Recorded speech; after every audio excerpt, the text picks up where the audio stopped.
All right, welcome everybody. Welcome to Jag Blitz episode 2.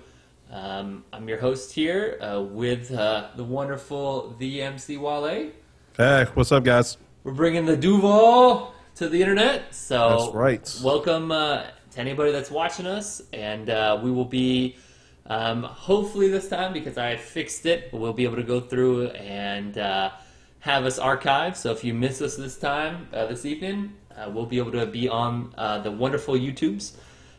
So we'll just kind of go into it. We're, a stream slash podcast slash hopefully down the road radio service that kind of talks about everything and anything Jaguars, and brought to you by actual Jaguar fans.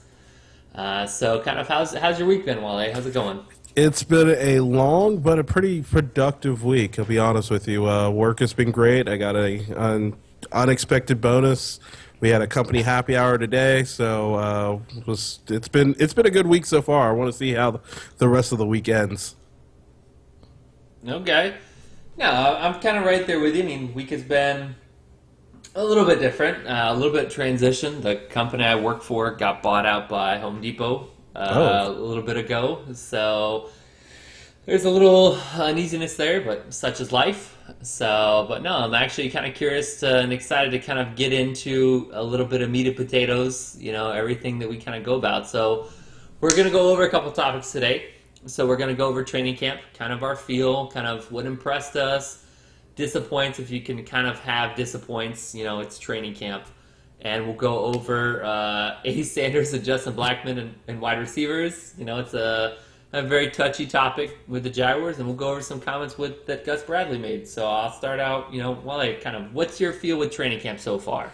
Training camp has a unique buzz about it right now. I know that a lot of fans, specifically on Twitter, Facebook, a lot of social media, they have been buzzing about how Blake Bortles has looked. Apparently, Blake has had a tremendous couple of days of camp. Today, apparently, he lit everything on fire. Was connecting on all of his throws, looked sharp, looked poised. The defense is starting to gel. The offensive line is starting to gel. Just a lot of things are starting to come together for this young team here, and it's got people talking. Okay. Anything that you're kind of like, meh, at this point in time, or is it too early to tell? It's a little too early to tell. My biggest thing is I want to see how Luke Joeckel is going to progress. Yesterday, no, not yesterday, but I believe it was Mike Kay from First Course News here in Jacksonville tweeted a Vine video of Luke Joeckel just absolutely stoning Andre Branch in the rain, and of course people started to get really buzzed about that. But me, I'm sitting on Twitter, I was like, it's Andre Branch though. How? I know you're right there with good old Alfie Crow being like, it's. It's I don't hate Andre Branch. I just don't think he's very good. He's not very good for the draft position and for all of that size and everything. He's got the perfect Leo body and just not the ability to actually rush the passer. But the focus was really more on Luke Joeckel and how he stoned him and how he looked in camp today. Apparently looked very good, and that is good because you want him to be that, that number. You need him to be that franchise left tackle that he was drafted to be. And if he can produce well during training camp to give, I guess, a little bit more confidence that he's going to be fine, then we're obviously going to be dealing with a much improved offensive line this year. Yeah, I'm right there with you. I mean, today especially, through the Twitter sphere, it's really been Blake, how well he's looked, and just how he's, connected. There was that Vine about him connecting with Hearns, which looked great. Everybody says he's just been dazzling. He's looked 100 times better, versus last year, night and day. There's this huge big thing. His mechanics look better. And I'm like, okay, it's training camp. He's supposed to look that way. So it's hard for me to say, and I think one of the best, and I apologize, I can't remember the person who tweeted this out, Blake has often said that he's a much better, game player than he is a practice player. And somebody's like, please, for the love of God, if that's what happens, it's going to be great. That's definitely been a huge buzz. So I'm trying my best as a fan, somebody that really really likes Blake and has met Blake in person, not to get overly hyped about that. And then the other thing that I saw today, which I was very impressed with, was Chris Smith just blowing up Pastors. That inside swim move, Oh you my see that? gosh. My God. I'm watching it going, oh, okay. I mean, Dante Fowler, who? A little bit, not too much. I don't know about that Not now. too much, but I mean, looking at it going, okay, maybe somebody that can draw a little bit more protection versus, Clemons, and somebody that is going to get some more time versus Andre Branch and Audric. Somebody that I'm like, okay, this feels good. Granted, it was against Pastors. It wasn't against Wisniewski, and it wasn't against Linder, or it wasn't against Parnell, which everybody says Parnell, and oddly enough, Zane Beadles looked really good today, which was a little, I was like, okay, how do I feel? I should feel good. Should I not feel good? And then, of course, everybody's been talking about the huge focus on the running game and how the running game is going to be this very, very big, thing for us this year, which they kind of said that last year. So that's kind of, I don't want to say my disappointment, but kind of my meh for right now is that we did talk about, looks like Wale has lost internet connection. So we will wait as everybody gets to see my wonderful face on good old Skype here, but we'll sip some beer while we wait for Wale. But I don't know.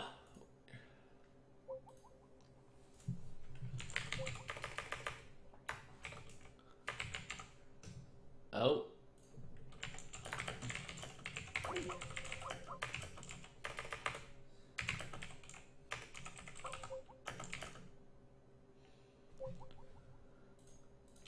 Let's see here.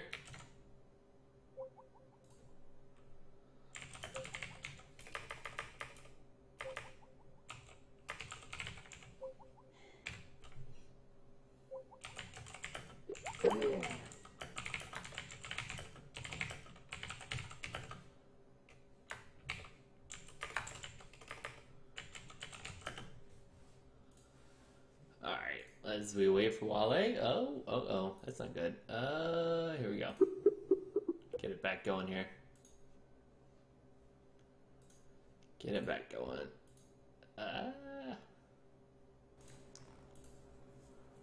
Oh, there we go. Windows 10, you're a cruel mistress.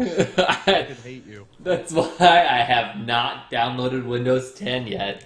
I'm waiting for everybody to test it out. I still rock Windows 7. Yeah, I'm dealing with Windows 10 right now, and unfortunately, having some issues with keeping Skype open and not dropping calls. But really, yeah, it's been weird. But hopefully, that'll be something I can work on and fix during this next week.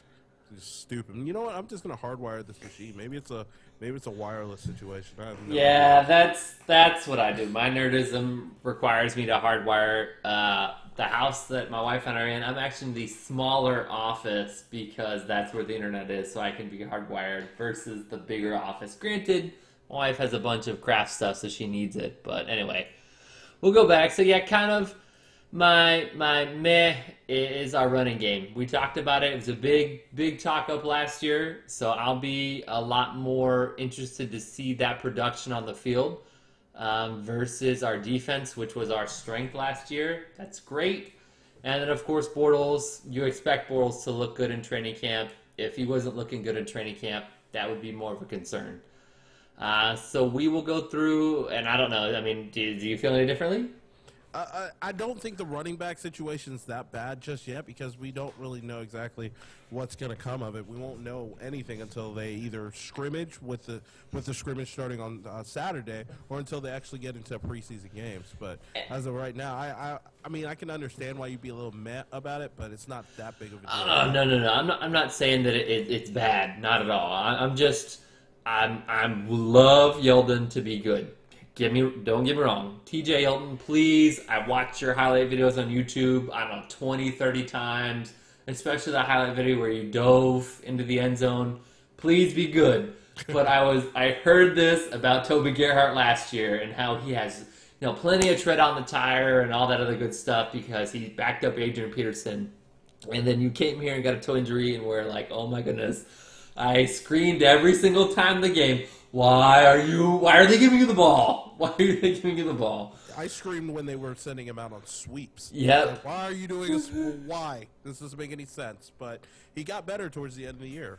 He really did. Agreed. Once he got some health to him and all that good stuff, he definitely seemed to get better. We'll go right into topic 2. Ace Sanders, the guy that we cut about a week plus ago, 10-game suspension potentially for substance abuse. And then Dave Caldwell, our wonderful general manager, made some comments about that Justin Blackmon's been out of the game for 2.5 years, so he's probably not coming back. They're not anticipating that. And then deductive reasoning there. And then icing on the cake, Marqise Lee gets a hammy injury today and is out what I would consider unknown time. They're not going to give us a timetable. And it just is kind of goes with the long list of Jaguar wide receivers, that I'm not going to call Lee a bust, not yet, but I mean, Jaguar wide receivers that we get that somehow something bad happens, whether we're talking RJ Sowers, whether we're talking, again, Justin Blackmon, Reggie Williams, Matt Jones. I mean, the list goes on. Hey, Matt Jones was productive when his nose wasn't filled with substances. I sold to Matt Jones at Best Buy and Regency. So, I did. This tall guy, he's like 1.5 feet taller than everyone in the store, comes in, and it's like in June or July, flannel long sleeve, jeans, beanie, and a coat, trying to act like he's nobody and bought like 4 or 5 laptops. But whatever. So, fun fact for the day. So what do you think? What do you think about our wide receiver core? Is it a curse? Is it just poor drafting? What do you think? It's just bad luck, honestly. Let's looking at Ace Sanders. First off, drafting Ace was supposed to be like a project situation anyways. He was a 5th-round pick, a guy that they brought in because he showed that he had some punt return skills. Turns out, didn't have any punt return skills in the NFL. Easy cut. And then that on top of, not to mention, he had already been suspended 4 games last season for breaking the substance abuse policy or whatever. So the fact that they kind of had a feeling that another one was coming, might as well cut bait then. Justin Blackmon's situation has always been one that has intrigued me. And now I say this because I don't have any sort of hate or ill will against Mr. Blackmon. I'm actually proud that he's kind of either come to the realization that maybe he doesn't want to play football anymore, or the fact that he's actually, he went through his rehab and is trying to stay clean and, keeping his nose out of the media. But I don't want to talk to the majority of Jags fans that has spent the last 2.5 years thinking that this man was going to come back and be even remotely the same that he used to be. He's been off for 2.5 years, all right? That's like saying, hey, I'm not going into work for 2.5 years and then coming in and being like, oh, yeah, I'm totally going to be able to pick it up and perform just like I used to. Things change so rapidly, especially because it's the NFL. The game moves and leaves you behind. If you think this guy was going to come, anybody who held out hope that he was going to be back last year, I don't know what else to tell you. I really don't know what else to tell you. You know how many people were thinking he was going to be back? Like, oh, hey, Justin Blackmon's going to be back like week 10, week 11, week 12. Nah, nigga, he ain't coming back. It's not going to happen. I'm sorry. He's not coming back. I remember watching Oklahoma State, and I can't remember what bowl it was, where Justin Blackmon basically took the game over with Brandon Weeden. And, rest his soul for going to the Browns. But, it's one of those things where I remember being like, so I was in North Carolina at the time, still working for the Blue Box, and I remember being like, oh my goodness, if this could happen, we could get somebody, because I remember Des Bryant, Oklahoma State too, and I'm like, okay, this is the other half of, thunder and lightning for Oklahoma State. I would love to have this player. And we drafted him, bought his jersey rookie year, and I was like, okay, DUI. Okay, nope, lots of players get DUI. I'm a Tigers fan. Miguel Cabrera got a DUI that same year. No big deal. Yeah, and before he even signed a contract, though. I know. That's set the tone for all of it. I was trying to rationalize stuff because I already spent $100 on the jersey. But, I mean, go through, and he showed a little bright spots here or there his rookie season, playing with Chad Henne and Blaine Gabbert or whatever. And I was just, okay. And then second year, I was just like, oh, my God, are you serious? Year number 2, and then I held a little bit of hope out because, Dave Caldwell played a little coy, like, hey, we're not going to cut him. So I held a little hope, that he was going to, come back or whatever. But as the years have progressed and he's continued to stay out of the league, I think that kind of like how, what's his name that I can't think of his name, head coach for the New England Patriots, his name escapes me. Belichick. Bill Belichick said about how he didn't cut Brady when Brady was a backup because he was afraid another team would pick him up. I think a little bit of Dave has kind of kept Blackmon on the roster for the same reason. Said, hey, we'll keep him here. Hypothetically, say the Pats or another team that's, the Green Bay Packers, the Pittsburgh Steelers, for crying out loud, call him up and say, hey, get your stuff together. We'll give you a roster spot or give you a chance. And he said, oh, okay, I can go to a winning team, a team that's not in the midst of rebuild, that kind of stuff. That's why we've kept him. But I'm right there with you. I don't think he's going to come back now. I saw some pictures, I think it was a couple months ago, where he was, somewhere and he looked like he'd put on about 80 pounds.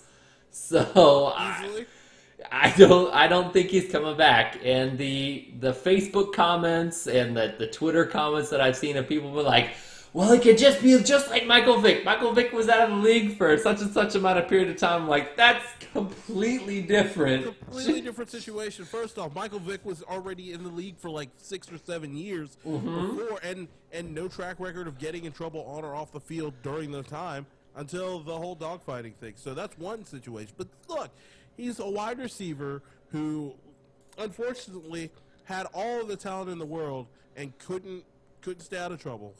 He had or has problems that he's trying to work through, and right now football is not important to him, and I applaud him for that. But keeping that in mind, it was still a terrible pick to pick a guy that you can't. Yes.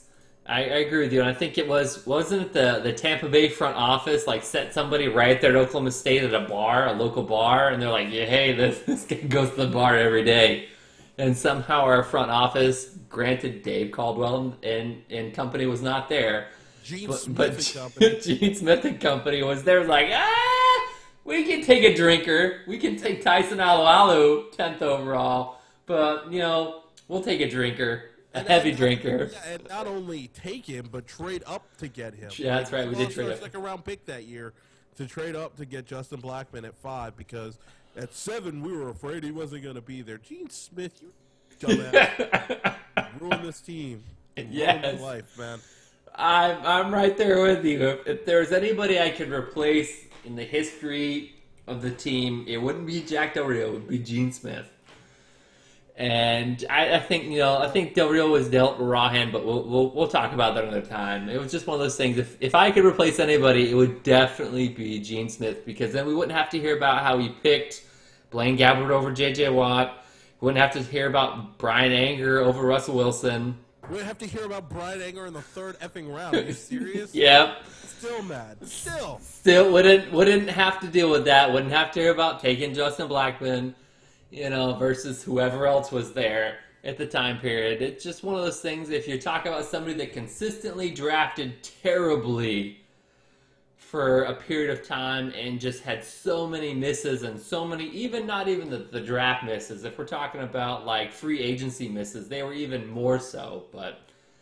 Yeah, but we can talk about. We can have the airing of grievances on Gene Smith. Yeah, no, I'm right there with it. I don't think that the Jaguars wide receiver position is cursed. I think that we have just had a lot of bad luck, and unfortunately, a front office that doesn't know what wide receiver talent looks like. So hopefully that changes with Allen good gracious, with Allen Robinson and Hearns. Please, please, please. I want an Allen Robinson jersey so bad, but they're not on NFL shop for whatever reason. Don't know why. I'll probably have to get one at the stadium. But anyway, we'll go on to the last bit. This past week, Gus Bradley made some comments about how for this season and this team, youth is no longer an excuse for the team. How do you feel about that? I agree with him to a point. The fact that he feels confident in the squad of 90 guys that ultimately is going to get cut down to 53 is going to be a team that should be competitive and be able to be in a lot more games this year is encouraging. But I mean, you still have a lot of players that you've got to keep in mind are second and third year players, and even some of the veterans that you brought in, Julius Thomas, he's entering his fifth or sixth year in the league. Devon House entering his fifth year in the league. Jeremy Parnell still is entering his second contract, fourth or fifth year in the league. So it's not necessarily that youth is no longer an excuse. It's just now this youth has to come together and play. Okay. Yeah, I mean, I'm right there a little bit with you in a sense that I think that Gus, and this is just speculation. This is my feeling here. I think that he understands that this third year is kind of a make or break a little bit. And we kind of talked about it last week. And that if this year we go out and stink it up with 2 wins, 3 wins, 4 wins, 5 wins, or whatever, that he can't go to unless, barring a major injury, he can't go out and say, hey, we got a young team. Whereas the year before, and even the first year was like, hey, we're turning this roster over. For the most part, we've got quite a few set positions. There's not a lot of people jarring for position or jarring for placement on this team. It really is, for the most part, your core players. We know, barring Marqise Lee getting healthy, our wide receivers are going to be Hearns, Lee, Robinson, Rashad Green, as a fourth option. Then you're going to have, the 2 tight ends, Harbor, Lewis, or you're going to have Thomas Lewis. Yeah, Thomas and Lewis. You're going to have Clay Harbor's squad, probably, personally. Yeah, and then you're going to have, your running back is going to be TJ Yeldon, and then it's going to be good old Toby Gerhart, and then, Denard Robinson, and then obviously Blake Bortles. And same with the defense. The defense, for the most part, there's not a lot of jarring for position there, other than maybe who's going to fit in for where Dante Fowler would have been in. Chris Smith steps up, Andre Branson a contract year, he may get cut. For the most part, there's a lot of positions that are set, and I think that that's kind of where he's going with this in a sense, like, hey, we get it. I can't go if we have a stinky season, say, well, we were young, we were trying hard, we're still rebuilding. Whereas in previous, specifically last season, where we had one of the youngest rosters in the league, say, hey, I got a lot of new guys, I got a lot of rookies. I'm forced to play rookies at these positions, where we had a lot of depth at positions that were not an eyesore, but were areas of concern, specifically offensive line is one of them, and wide receiver was number 2, where we've got a lot of second and third year positional, where last year Blake was counting on Cecil Shorts and Lewis to be his veteran wide receiving core. He doesn't have that this year. He's got a lot of people that he threw to, and his new wide receiver is Rashad Green, Well, I'll be honest with you, though. He got better. He got better weapons this year than he did last year. Let's just be real. It's true. Julius Thomas is a much better wide receiver than relying on Mercedes Lewis. Yes, and so it's not going to drop the ball. And then even with 2 sophomore wide receivers, like 3 sophomore wide receivers in Allen Robinson, Allen Hearns, and Marqise Lee, I think you've got 3 different styles of production you can get from those guys. But seriously, adding Julius Thomas was almost outshadows both of those guys' performances last year. It's true, and I think that I'm hoping, really hoping, red zone should just be Robinson and Thomas. That's all it should be. Jump balls to both of them. And Mercedes Lewis there too, because he's good for like a circus catch in the end zone or two. He's good for one or two of those a year. But it's one of those things where I definitely think that this year is that year for Gus to really show the minutia of that he's been teaching for the last 2, now 3 seasons will kind of come to fruition, at least to an extent. You know, I would love to see 10 plus wins, but I mean, come to an extent like, hey, I set my foundation for the first 2 years, the third year is the year, barring some crazy injuries. You know, too bad, Texan fans. Aaron Foster's out probably at least 6 weeks. Just saying. If that came off the bone, he's done for the year, especially with how late it happened. Like, there's no way. You know, one of those things where there's some freak accident injury to where at a key position where we're just screwed, specifically probably quarterback or running back.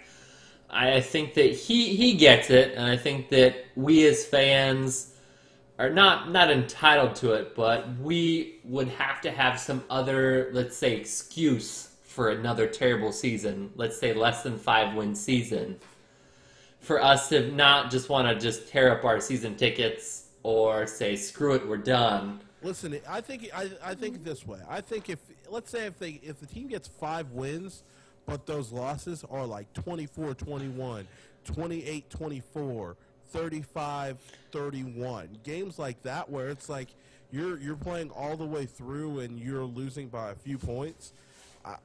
I've gotten past the point of this team being like, oh, well, I want this team to be like playoff bound. I want this team to just be competitive. That's all I want. I want to see this team be competitive and find ways. They're gonna find ways to win games they probably should have won, but they're also gonna find ways to lose games that they probably should have won. And I think it's just because there's a lot of youth and there's a lot of inexperience on that squad. But find a way to get 6 wins. Don't be dickholes about it too. Just find ways to win, and don't BS the fans. That's all I ask. I'm right there with you. I think that.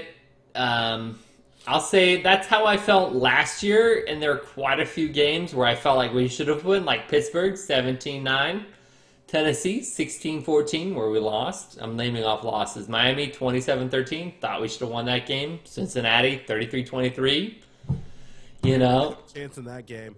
The Ravens game is a game that we should have won. Yeah, 2012, or even the Texans last game of the year, 23-17. I mean, to me, I think that's something, granted, I wanted us to be competitive in the blowout losses against, say, Philadelphia, Washington, Indianapolis, San Diego, all that good stuff. I mean, rattling them off, just keep going. Dallas, Indianapolis again. I mean, Houston, 27-13. I mean, oh, sweet Jesus. I mean, I think that the let's just say Jaguar, because that's a very popular phrase to say on Twitter. The Jaguar fans aren't going to care because I work in an office and you work in an office too, and there's quite a few people that say they're Jaguar fans. I hate saying Jaguar so much. Oh my goodness. It's fitting though because there are there are Jaguar fans and then there are Jaguars, guys that complain about everything. Everything. Whether it's in the team has control of it or not. It's just. It's the nature of the beast. I agreed, and it's one of those things where I talk. There's a few people I know that their cubicles have wonderful pictures and stuff like that all up, and you go through it, and eventually, I think we have like a jersey day every now and then or whatever, and you wear a jersey to work, and they start talking, and they only listen to 1010 XL, and they're like, "Oh, what do you think?" I just want to. Oh my goodness, I just want to. I don't know, just like walk away, and I have to be nice. I have to be nice because the Alfie Crow in me wants to shut them down, but I have to be nice. I'm like, okay, I work with these people, no big deal. Yeah, you can't be fighting everybody in your office. No. Because they're uneducated. It's one of those things. I think that if we don't have a semi-decent season, that's going to be the Jaguars fans will outshine the actual Jaguar fans, and that's kind of my fear for this season is that with Gus Bradley saying, hey, youth is no longer an excuse for us, that's kind of his kind of hit point. He knows, just like we know. So, that's pretty much all that I've got. Unless you got something else. Last thing I want to probably hit on is I want to talk about Chris Clemons and just That's how right. much everybody was making such a big deal about him not being at camp. To me, it's not that big of a deal. The guy's 34. He's a veteran. He's been there forever. He's been doing it for a long time. But it's not uncommon behavior for him not to be there for the first couple of days of camp. He used to do this in Seattle as well. And so I've always felt that, like, even during training camp, you'll have special veteran days off where, the veterans aren't practicing or they just go through their walkthroughs and stuff like that. Now, with Clemons not showing up on day one, from what was told to us by the media and through Gus, it's that he was dealing with a personal situation, and he had a little bit of permission to take a day or two to get that settled or whatever. But until details come out about what happened, we're not going to find out exactly what that means. But I just don't see it as such a big deal for an 8, 9, 10-year veteran to miss parts of training camp, just because I just think there's, especially if they were productive players. If they're productive players, kind of let them do whatever they need to do to get into shape, and then when you really need them, let them perform. I mean, I know we talk about how we should play opposite sides of the fence, but I think in this situation, you're pretty much spot on. I mean, the guy's been in the league for a while, and he was our second leader in sacks behind Dark Marks, half a sack less. And, he's our best Leo at this point in time versus maybe, say, potentially somebody else that's out there, Chris Smith, I don't know, Andre Branch, who knows? Who knows what's there? It's not Andre Branch. Audric. Whoever wants to step up to the plate, next guy up, please surprise me. And it's one of those things where I think, again, if you're talking about veteran players, and you're talking about training camp is supposed to be about repetition. It's supposed to be about chemistry. It's supposed to be about learning the playbook. This is not Clemons' first rodeo, as the saying goes. So it's not uncommon for veteran players as a whole in general to just be like, no. Because, they're trying to reserve their bodies for the season, and they don't want to exert themselves too heavily during a time of the season that technically, and I don't want to say, doesn't count. It's training camp. We talk about practice. I know. Allen Iverson's jumping in. We talk about practice. We talk about the game. What I do in the game. We talk about practice. Talk about practice? I mean, I get that practice, and this is just my feeling on the situation. Practice is more about the repetition of Blake Bortles with wide receivers and timing. Can you get that timing down? Please get the timing down. Can you get routes down? Can you get, when Blake throws the ball, Lee is cashing to this way, or Hearns is up the field this way, or Robinson is doing a wheel route. That to me is more than can Chris Clemons, jump the snap count at a certain time. Okay, we know what we're gonna get out of Chris Clemons. We've seen it in Seattle. There isn't oh, what are we going to get kind of thing. He's not really vying for a roster spot as, say, some of the undrafted free agents, rookies and stuff like that may or may not get cut. People that are going to get cut down from the roster to the 53-man roster. If he's there, he's on our 53-man roster. We're not going to, at this point in the stage of the franchise, we're not going to cut him versus who we have right now. If Fowler was there, blown up, maybe. But I don't think at this point in our maturation as a team, we're going to let him go. I don't think Dave really cares about money. We have plenty of cap space, so I don't think we're going to let him go. Maybe when Bruce Irvin next year is in a contract year, maybe. Yeah, Seattle can't afford to pay him. No, and I got into it with somebody on some random Seattle fan telling me about how great Seattle is for adjusting their cap, and I just was like, I can't deal with you right now. Nope. They have an interesting cap situation. They just paid Russell, and they just paid Bobby Wagner, and they've got a couple of other guys that they don't have a lot of guys that need a bunch of new deals. But 2016 is They've got a lot of guys available to leave in free agency. Yeah. So it'll be interesting to see what they do. The two big names, Russell Okung and Bruce Irvin.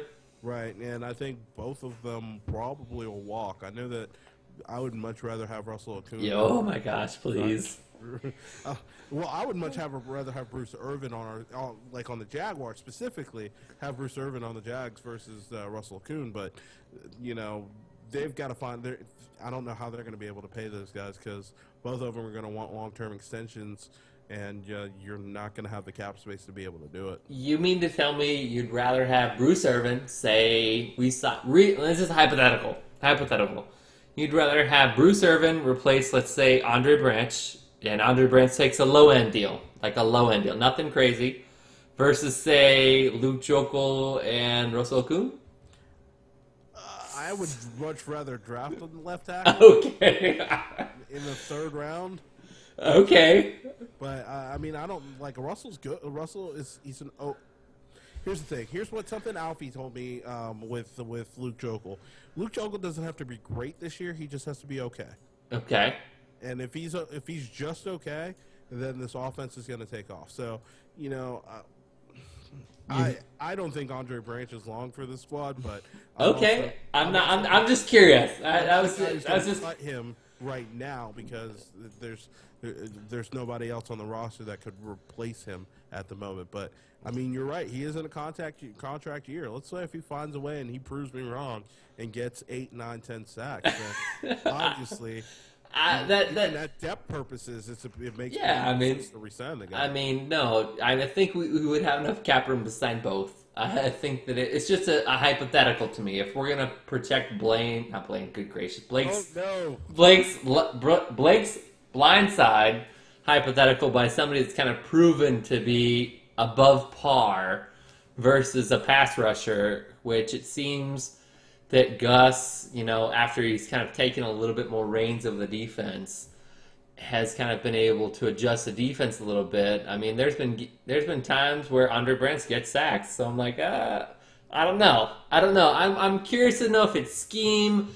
Is it just a blind dog gets a bone once in a while? All right, man. Maybe that's right. So that's just why I was curious. If you thought, I would love Bruce Irvin too. Don't get me wrong, love Bruce Irvin. But I'm right there as to curiosity as to what would be worth the bigger investment, a left tackle or defensive end. So I didn't like the Luke Jokel pick at the first round at all. I thought we should have taken any other position other than offensive tackle, but whatever. So we'll wrap this up for tonight. While he's gonna go to bed, I gotta go to bed too. We got work. So please hit us up. Hit us up at the wonderful YouTube page. Subscribe us, please. Show us that you support us so that we... Tell your friends, tell your family.